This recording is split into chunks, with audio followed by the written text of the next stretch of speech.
குழந்தைங்க கிட்ட நிறைய விதமான பிரச்சனைகளை பார்க்கும்போது நமக்கு தோணும், இதுக்கெல்லாம் ஒரு தீர்வு இல்லையா அப்படின்னு நமக்கு தோணும்.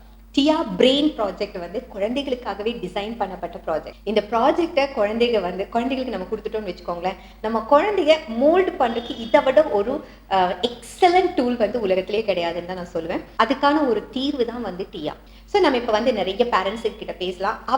அவங்க குழந்தைகிட்ட இந்த கிளாஸுக்கு அப்புறமா என்ன மாதிரியான மாற்றங்கள்லாம் பார்த்தாங்க அப்படின்னு சொல்லிட்டு நம்ம அவங்க கிட்ட டிஸ்கஸ் பண்ணலாம். சொல்லுங்க சார், பௌஷிகாவை கிளாஸுக்கு போடுறதுக்கு என்னென்னலாம் எதிர்பார்த்து கிளாஸுக்கு போட்டீங்க?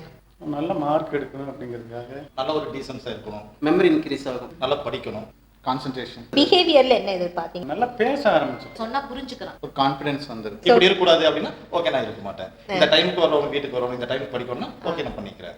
குழந்தைங்க வந்து படிக்கிறதுக்கு தனக்கு இன்ட்ரெஸ்ட் கொண்டு வரணும்னாலே அங்கே ஒரு கான்சன்ட்ரேஷன் விஷயம் தேவைப்படுது. என் குழந்தை வந்து படிக்கிறது இல்லை, படிக்கிறதுக்கு உட்கார வைக்கிறதே ரொம்ப கஷ்டமா இருக்கு அப்படின்னு நிறைய பேரண்ட்ஸ் சொல்றது நான் கேள்விப்பட்டிருக்கேன். அகடமிக் சைட்ல என்ன காரணங்களை நம்ம சொன்னாலும் குழந்தைங்க கிட்ட படிக்கிறதுக்கு உட்கார்றதுக்கு இன்ட்ரெஸ்ட் இல்லை அப்படின்னா அது கான்சன்ட்ரேஷன் ப்ராப்ளம் தான்.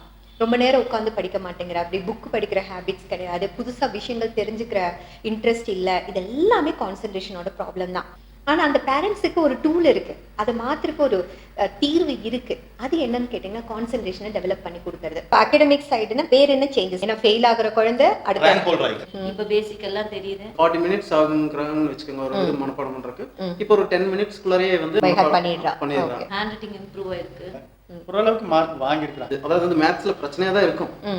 அப்புறம் இதெல்லாம் வந்ததுக்கு அப்புறம் வந்து அவங்க எப்படி எடுத்தாலும் புரியுதுங்கிற மாதிரி சொல்றாங்க. அதுக்குன்னு ஒரு ஸ்பெஷலைஸ்டு மெத்தடாலஜி இருக்கு.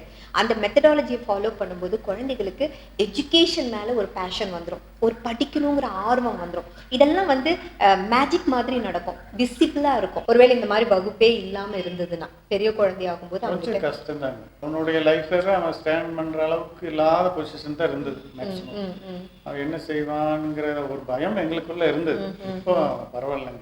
சரிங்க, இந்த மாதிரி கிளாஸஸ் வந்து நம்ம குழந்தைகளுக்கு வேணுமா? கண்டிப்பா வேணும். ஏன்னா நம்ம படிக்கும் போதெல்லாம் இந்த மாதிரி இல்லை, யாருமே கான்சென்ட்ரேஷனுக்குன்னு ஒரு ஸ்பெஷலைஸ்டு கிளாஸ்க்குலாம் நம்மள அனுப்புனது இல்லை. இதுல வந்து எந்த ஒரு சைடு எஃபெக்டும் இல்லை. இதுல வந்து அவங்களுக்கு ஒரு நான் அவங்கள தன்னைத்தானே புரிஞ்சிக்கக்கூடிய ஒரு அதாவது வந்து அவங்களுக்குள்ள இருக்கிற திறமையை வந்து வெளியே கொண்டு வரக்கூடிய ஒரு முக்கியமான ஒரு ரெண்டு விஷயம் இவர் சொன்னது எனக்கு ரொம்ப பிடிச்சிருக்கு. அதாவது செல்ஃப் அனலைசேஷன், நான் யாருங்கிற ஒரு புரிதல் வந்து இந்த கிளாஸ்ல வர எல்லா குழந்தைகளுக்கும் இருக்கும். அதே மாதிரி ஹிடன் பொட்டென்ஷியல், நம்ம கிட்ட என்ன திறமை இருக்கோ அதை வெளிப்படுத்துற இதுவும் வந்து இந்த கோர்ஸ்ல இருக்கு.